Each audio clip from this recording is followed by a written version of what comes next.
Civil hypocrisy occurs when our declared core values and principles are not reflected in our social systems, our policies, or our culture. This clip is a classic example. Pennsylvania Republican Party is now planning to meet to discuss possible censure for Senator Pat Toomey. He has already been censured by several county parties in his state. Here is the chair of Pennsylvania's Washington County Republican Party on why Toomey should be censured. We did not send him there to vote his conscience. We did not send him there to do the right thing or whatever. All right, so they don't want him to vote his conscience and they do not want him to do the right thing. Don't do that. That's not Republican. When we've got to a point where it is acceptable for elected officials in the most powerful democracy in the world to openly state that politicians are not elected to do the right thing, then the morality of government is totally broken, and we are at the pinnacle of civil hypocrisy. If we continue to operate from either the belief that the human life experience is a competition for the accumulation of wealth and materials, or that it is acceptable for our tribe or group to use manipulation or force to extract resources or services from another individual or group, we will remain in a state of civil hypocrisy. From both a logical and moral perspective, social collaboration based on core values of integrity, equity, and justice is the only sustainable approach to civilized relations as opposed to barbaric relations. In almost every nation, there are groups of people crying out for justice because our governance structures and systems function on barbaric values while preaching civil values. Here are the 5 cultural principles that contribute to a state of civil hypocrisy. Number 5, the fear principle. We must go along to get along. Most working people are hostages to their financial situation. They are not able to quit their jobs and immediately move into a better situation. Individuals that feel trapped in their jobs are vulnerable to intimidation, manipulation, and abuse. Under these conditions, individuals will attempt to avoid any controversial or confrontational situations in the workplace and follow any order given, ethical or not. There are many people who are naturally uncomfortable with confrontation, even at the expense of their own dignity and principles. They tend to bury their heads in the sand when they witness or experience injustice. Fear is one of the leading reasons we abandon our principles.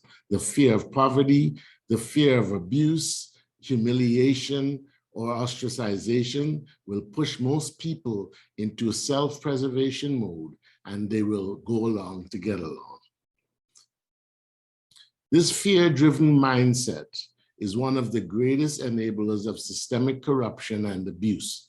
Tyrants thrive in such environments. Usually everyone is so busy trying not to rock the boat, they don't realize that they're all lost at sea.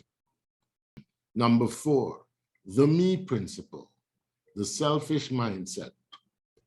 Many of us operate from the what's in it for me mindset, some out of necessity and others as an adopted mantra. Whether driven by ego, fear, or envy, some people are only capable of looking after their own interests. Individuals operating from this perspective only support positions, policies, and decisions that benefit themselves. The impact on others, good or bad, is a secondary concern, if a concern at all. When individuals with this mindset occupy key positions in our social institutions, particularly our government and justice systems, the society is vulnerable to corruption and tyranny. This mindset facilitates bribery and coercion. We are witnessing the effects of this phenomenon in our court systems and governments right now. as the decisions in these institutions are controlled by big business lobbyists. This would not be a problem if big business had the interest of the people at heart, but that's not the case. The absence of morality and integrity in the institutions responsible for protecting society is the greatest form of civil hypocrisy. Number 3, the hate principle, the tribal mindset. Although we all know that we are one species occupying one planet and we have common problems, we are still stuck in our tribal mindsets. In our complex social networks, we have several tribal relationships. They can be political, religious, nationalistic, ethnic, and our special interest groups. Sometimes the values and politics of these tribes come into conflict and we have to make a choice. The biggest challenge we have as individuals is the ability to make and commit to a personal position in the face of tribal peer pressure. Tribalism is a difficult phenomenon to shed on the community level, as we have an innate need to belong and to socialize, and it's only natural for us to congregate with others that have things in common with us. Our historical evolution through tribalism and feudalism is well documented and understandable. But given our current level of understanding about the earth, the universe, the limits of our resources, and our relationships with each other, modern civilization should have abandoned tribalism a long time ago. Instead, we maintain and reinforce these divisive values in our leadership systems and structures. These clannish cultures easily fall prey to political divide and conquer tactics. Tribal cultures are not just exploited for divide and conquer purposes. They also contribute to civil hypocrisy by creating artificial enemies in our lives and promoting bigotry, racism, and social unrest. By promoting the idea of inherited enemies, which in turn leads to generational feuds and wars. By discouraging individual thinking and opinions, the individual can no longer determine right and wrong. That is determined by the tribal position.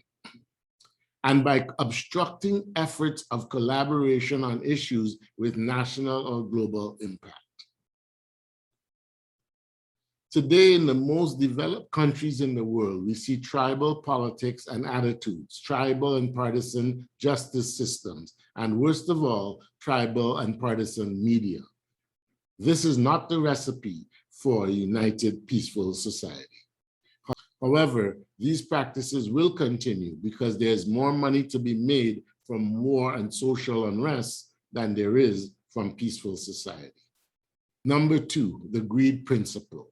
The idea that wealth is right and I must own the world. This is based on the idea that life is a competition for the accumulation of wealth. Wealth provides access to power, and the values we've adopted in this greed-driven culture causes us to equate wealth with leadership qualities. The rich have become our heroes, and we are more than happy to give them control over our lives.